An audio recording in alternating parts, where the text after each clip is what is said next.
السلام علیکم friends, information world میں خوش آمدید۔ آج میں اللہ کے پیارے محبوب حضرت محمد صلی اللہ علیہ وآلہ وسلم عنوان سیرت طیبہ قسط نمبر 4 کے ساتھ آپ سب کی خدمت میں حاضر ہوں۔ آپ سب پیارے دوستوں سے گزارش ہے کہ چینل کو ضرور سبسکرائب کر لیں اور ساتھ موجود بیل آئیکن کو بھی دبا دیں تاکہ آنے والی ہر ویڈیو کا نوٹیفیکیشن آپ سب کو فوراً مل سکے۔ یہ سیریز صرف رمضان تک چلے گی، اس کے بعد سٹوری سیریز کو دوبارہ سے کنٹینیو کروں گا۔ آئیے اب ایپیسوڈ کی طرف بڑھتے ہیں۔ حضور قلندر بابا اولیاء رحمۃ اللہ علیہ نے اپنی کتاب لوح و قلم میں فرمایا ہے، میں یہ کتاب سیدنا حضور علیہ الصلوۃ والسلام کے حکم سے لکھ رہا ہوں۔ یہ کتاب سیدنا حضور علیہ الصلوۃ والسلام کے حکم سے لکھ رہا ہوں کا مطلب یہ ہے کہ اب نوع انسانی کی شعوری سکت اتنی ہو گئی ہے کہ اگر حضرت ابو ہریرہ رضی اللہ عنہ کا فرمان علم کا ایک لفظ میں نے چھپا لیا ہے کو تھوڑا تھوڑا کر کے بتدریج ظاہر کیا جائے تو انسانی عقل اسے سمجھ کر اس سے استفادہ کر سکتی ہے۔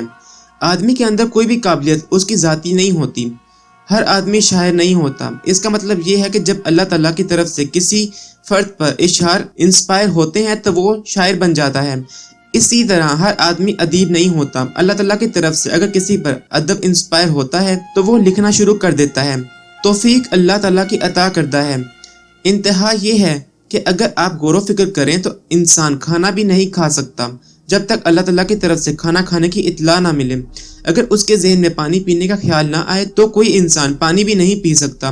اگر دفتر جانے کا خیال نہ آئے تو کوئی انسان دفتر نہیں جا سکتا۔ اگر اس کے ذہن میں شادی کا خیال نہ آئے تو وہ شادی نہیں کر سکتا۔ دنیا کی 6 ارب آبادی میں کوئی ایک مثال ایسی نہیں ملے گی جس میں کسی فرد نے اپنی پیدائش سے لے کر موت تک 80 سال کی عمر میں زندگی کا کوئی ایک عمل خیال آئے بغیر انجام دیا ہو۔ کوئی شخص اپنی پوری زندگی میں کسی ایک خواہش، جذبے یا عمل کو بغیر خیال آئے سر انجام نہیں دے سکتا۔ لوح محفوظ کے قانون کے مطابق ہر آدمی 15 سیکنڈ کے بعد ایک خیال سے دوسرے خیال میں منتقل ہو جاتا ہے۔ 80 سال کی عمر میں 15 سیکنڈ فی خیال کے حساب سے آدمی کا ذہن کروڑوں اطلاعات موصول کرتا ہے۔ ان خیالات کے تابع آدمی کروڑوں میں سے چند امور کو سر انجام دیتا ہے۔ جب آدمی خیال آئے بغیر کوئی کام نہیں کرتا تو یہ سوال بہت اہم ہے کہ آخر خیال آتا کہاں سے ہے۔ جیسے ریڈیو کی نشریات ایک خاص فریکوینسی پر ریڈیو اسٹیشن سے نشر ہوتی ہیں، اور جب ریڈیو سیٹ اس فریکوینسی کے مطابق آن ہو جاتا ہے تو اسٹیشن کی لہریں اس ریڈیو سیٹ پر نشر ہونا شروع ہو جاتی ہیں۔ اسی طرح جب یہ نہیں کہا جا سکتا کہ زندگی کا کوئی عمل خیال آئے بغیر کیا جاتا ہے تو ظاہر ہے کہ خیال کہیں سے آ رہا ہے، لیکن کسی کو معلوم نہیں کہ خیال کہاں سے آ رہا ہے۔ تفکر سے معلوم ہوتا ہے کہ خیال اللہ تعالیٰ کی طرف سے آ رہا ہے۔ یہ انسان کے ذہن کی محدودیت ہے کہ وہ چند خیال فی ہزار وصول کرتا ہے اور ان میں بھی اپنی ذاتی غراض شامل کر کے اس پر عمل کرتا ہے۔ مثلاً بھوک ایک تقاضا اور خیال ہے، اس کے لیے آدمی کے ذہن میں یہ خیال آتا ہے کہ روٹی کھائے۔ اب اس خیال کو مثبت یا منفی طرز فکر پہنانا انسان کے اختیار میں ہے۔ مثبت طرز فکر اللہ تعالیٰ کی پسندیدہ ہے، جس میں آدمی محنت کر کے روٹی حاصل کرتا ہے، جبکہ منفی طرز فکر شیطانیت ہے جو اللہ تعالیٰ کو ناپسند ہے۔ اس کے تحت آدمی محنت کی بجائے چوری کر کے روٹی کھاتا ہے۔ خیال کا منبع یا سورس اللہ تعالیٰ کی ذات ہے، اور اللہ تعالیٰ کے لیے کہا جاتا ہے کہ کوئی اللہ تعالیٰ کو دیکھ نہیں سکتا، حالانکہ انسان کی زندگی بجائے خود اللہ تعالیٰ کی نشانی ہے۔ خیال نہ آئے تو زندگی منجمد ہو جائے گی۔ قرآن پاک میں اللہ تعالیٰ فرماتے ہیں، ترجمہ: ہم انسان کی رگ جاں گردن سے بھی زیادہ قریب ہیں۔ میں وہ ذات اقدس و اکبر ہوں کہ میری صفات نے تمہارا احاطہ کیا ہوا ہے، تم اس احاطے سے باہر نکل ہی نہیں سکتے۔ ہم تو اللہ تعالیٰ کی ملکیت ہیں اور اسی کی طرف لوٹنے والے ہیں۔ یہ ایک دائرہ ہے جس میں انسان کہیں سے آ رہا ہے اور کہیں جا رہا ہے، لیکن اس کو یہ پتہ نہیں کہ وہ کہاں سے آ رہا ہے اور کہاں جا رہا ہے۔ علماء باطن کہتے ہیں، یعنی رسول اللہ صلی اللہ علیہ وآلہ وسلم کے وراثت یافتہ لوگ کہتے ہیں کہ پوری کائنات اللہ کا نور ہے، یہاں کوئی چیز ایسی نہیں ہے جو اللہ تعالیٰ سے تعلق کے بغیر قائم ہو۔ معاد کی یہی تعریف ہے۔ معاد میں عالم ارواح بھی ہے، فرشتوں کی اقسام، جنات اور انسان بھی ہیں۔ معاد ہمیں بتاتا ہے کہ اس دنیا کی طرح کروڑوں دنیائیں آباد ہیں اور لاسانی کہکشانی نظام موجود ہے۔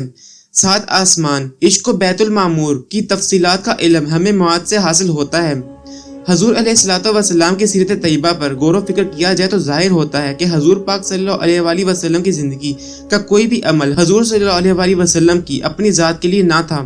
حضور پاک صلی اللہ علیہ وآلہ وسلم نے جو کچھ بھی کیا وہ اللہ کے لیے کیا۔ حضور پاک صلی اللہ علیہ وآلہ وسلم نے جو کچھ سوچا وہ اللہ تعالیٰ کی معرفت و نسبت سے سوچا، اور جو پیغام پہنچایا وہ اللہ تعالیٰ کے فرمان کے مطابق پہنچایا۔ یہ وہ قرآن پاک کی باتیں ہیں جو 1400 سال پہلے کی ہیں، اور اب سائنس اس چیز کو مان رہی ہے کہ کہکشانی نظام بہت ہی وسیع ہے۔ کہکشاؤں سے کلسٹر بنتے ہیں اور کلسٹر سے سپر کلسٹر بنتے ہیں۔ میں نے ایک ویڈیو اسی بارے میں چینل پہ اپلوڈ کی ہوئی ہے، اس کا لنک ڈسکرپشن میں رکھ دوں گا، آپ ضرور چیک کر سکتے ہیں۔ آڈیو تھوڑا خراب ہو سکتا ہے کیونکہ پہلے کی ریکارڈنگ ہے، لیکن آپ لوگوں کو آئیڈیا ہو جائے گا کہ ہمارا کہکشانی نظام کس طرح کا ہے، ایک آئیڈیا ہو جائے گا کہ ہماری دنیا کتنی چھوٹی ہے اور یہ کہکشانی نظام جو ہمارے اللہ نے بنایا ہے کتنا وسیع ہے۔ تو خود اندازہ کیجئے گا کہ اللہ کی اپنی ذات کتنی وسیع ہوگی۔ قرآن پاک میں آتا ہے کہ روز قیامت ساتوں آسمان اس کے دائیں ہاتھ میں لپٹے ہوں گے اور یہ دنیا اس کی بائیں ہاتھ کی مٹھی میں ہوگی۔ اللہ پاک سے خصوصی دعا ہے کہ ہم سب کو عمل کی توفیق عطا فرمائے اور راہ راست پر آنے کی بھی توفیق عطا فرمائے۔ آمین ثم آمین۔